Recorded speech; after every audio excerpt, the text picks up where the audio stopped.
শুভ সকাল বন্ধুরা, good morning. নতুন আরও একটি ভিডিও নিয়ে তোমাদের সাথে হাজির হলাম আমি শ্রাবণী আর আমার পুচকু পাপা শ্রেয়ানকে নিয়ে।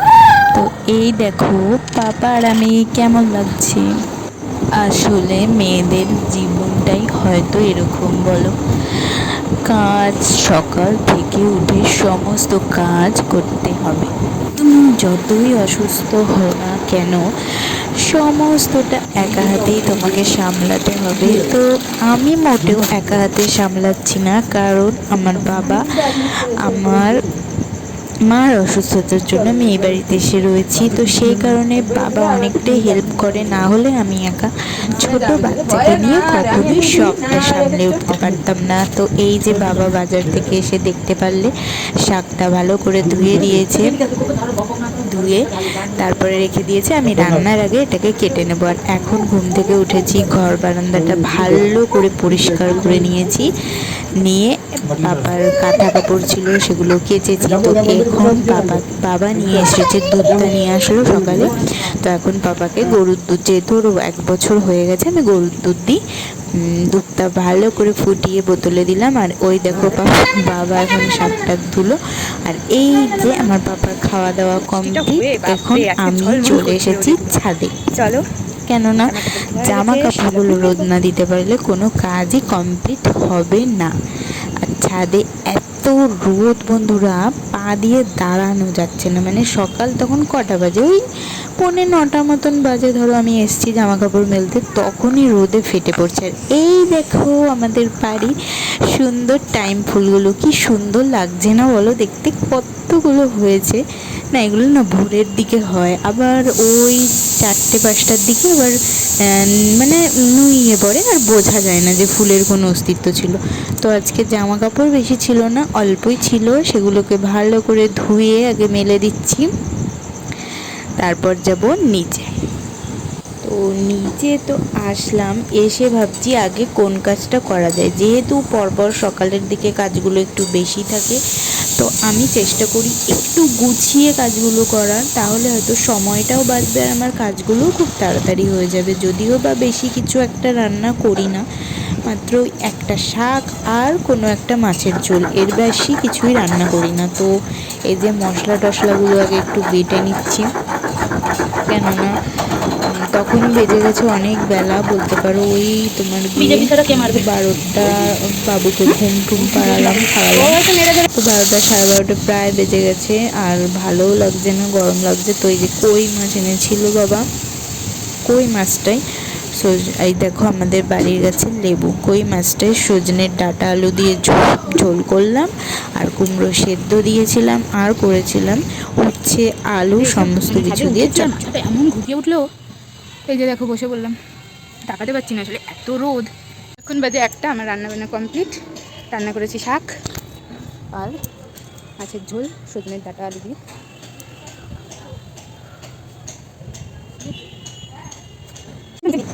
আমার নামে মানুষে পেছনে অনেক মন্দ কথা বলে, কিন্তু আমি কোনো কথাই পাত্তা দিই না, কারণ আমি সবসময় কাজ করতে ভালোবাসি আর কাজ করে যেতে চাই। তো সেই কারণে কারোর কথার পাত্তা, বিশেষ করে আমাদের পাশেই তো, মানে এত বাজে তারা, সারাদিন কোনো কাজ নেই, পরের নামে নিন্দা চর্চা এসব, এছাড়া তাদের কোনো কাজ নেই। আমিও জানি সব জায়গায় এরকম মানুষজন থাকে, তো বেসিক্যালি তাদের কথা আমি কোনো রকম পাত্তা দিই না বা দিতে পছন্দ করি না।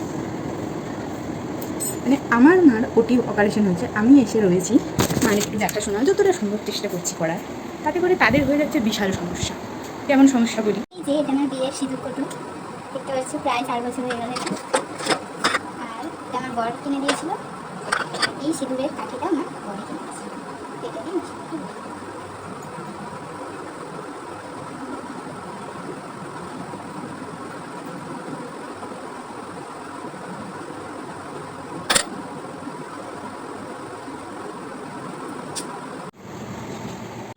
ঠাকুর তো আর পুজো দেওয়া হয় না, এই যে বাবা ঠাকুর পুজো দিয়ে দিয়েছে। তো রান্না করে সব কিছু করে আর পুজোটা দিতে পারছি না, ওপরে আছি। তো এই যে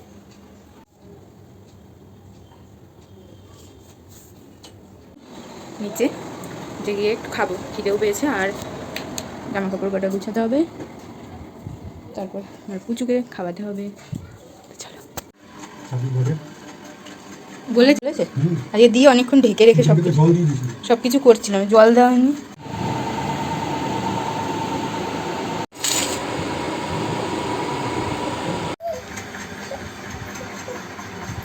একবার দিয়েছিলি সকালে?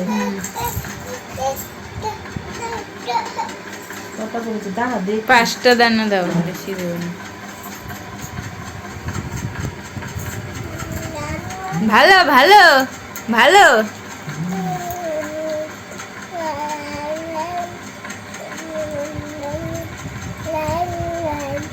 রেডি হয়ে গেছি।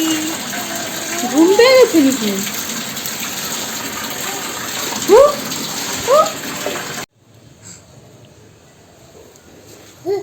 আমার বা আমার সন্তানের কারোরই লোক দেখানো ভালোবাসার কোনো প্রয়োজন নেই, কারণ আমি মনে করি যে আমার মা এবং আমরা দুজন মিলেই ওকে অনেকটাই ভালোবাসি। আর কিছু কিছু মানুষ আছে তারা ওকে লোক দেখানো মানে দেখানো ভালোবাসায় বিশ্বাসী, তো আমার এই ধরনের মানুষকে একদমই পছন্দ না। চলো রুটি বানাবো এখন আর ডাল, তার সাথে তোমাদের সাথে কিছু গল্প করি। গল্পটা হলো আমার বিয়ের পর যখন আমি প্রথম শ্বশুরবাড়িতে যাই তখন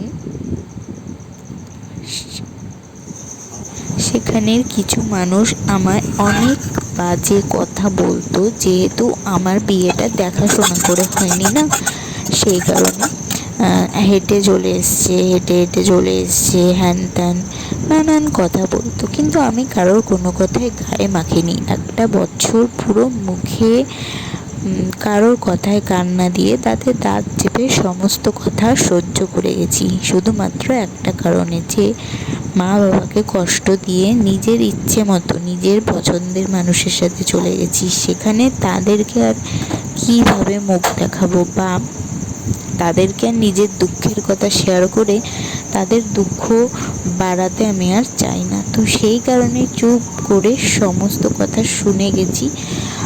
যদিও আমার বর আমার পাশে সবসময় আমার হয়ে সাপোর্ট করতো, সেই কারণেই আমার দুঃখ বা কষ্ট কোনো কিছু হলেও সেটা অতটা আমার মনে জায়গা পেত না, যেহেতু আমার শ্বশুর বাড়িতে আর কেউ আমার পাশে থাকুক বা না থাকুক, আমার বর সবসময় আমার পাশে ছিল এবং ভবিষ্যতেও থাকবে, এটুকু জানি।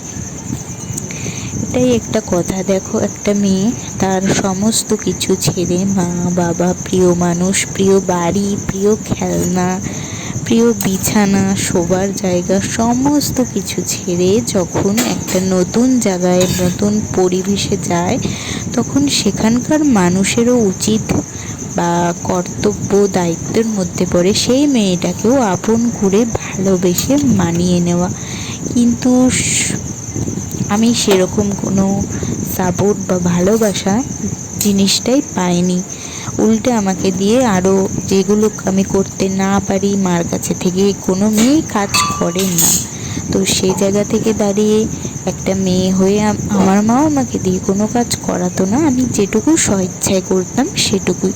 তো তারা আমাকে দিয়ে অনেক রকম কিছু করিয়েছে, মানে যেগুলো এখন বললে হয়তো মানে অনেক কিছু হবে।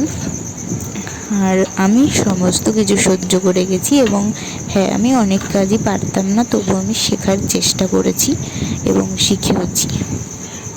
আর তারপর একদিন যখন আমার ধৈর্যের বাঁধ ভেঙে গেল, তখনই আমি সবার মুখে মুখ লাগিয়ে ঝগড়া করতে শুরু করলাম, যেই কাজটা আমার কোনো দিনও পছন্দের না, আর আমার খুব ভয় লাগতো এই কাজটা করতে, আর সেটা করতেই আমাকে বাধ্য করেছে সবাই। তখন সবাই আমাকে বাজে কথা বলতো, যখন আমি চুপ থাকলাম তখনও বাজে কথা শুনতাম, আর যখন মুখ খুললাম আশ্চর্য ব্যাপার, তখন তো আরও অনেক কথা শুনতে পারলাম, যে মা বাবার শিক্ষা নেই, হ্যান ত্যান আরও কিছু। তো আমি একটা কথাই বলতে চাই, শ্বশুরবাড়ি মেয়েরা সংসার করতে যায়, কোনোদিনও কোমর বেঁধে ঝগড়া করতে কোনো মেয়েই যায় না, তাকে সেই পরিস্থিতির শিকার করা হয়। আজও অনেক মেয়ে তাই বলতে চাই যে দেখুন, মেয়ে আপনাদের ঘরেও আছে, সেও একদিন পরের ঘরে যাবে, ভগবান না করুক তারও এরম দুর্গতি না হয়।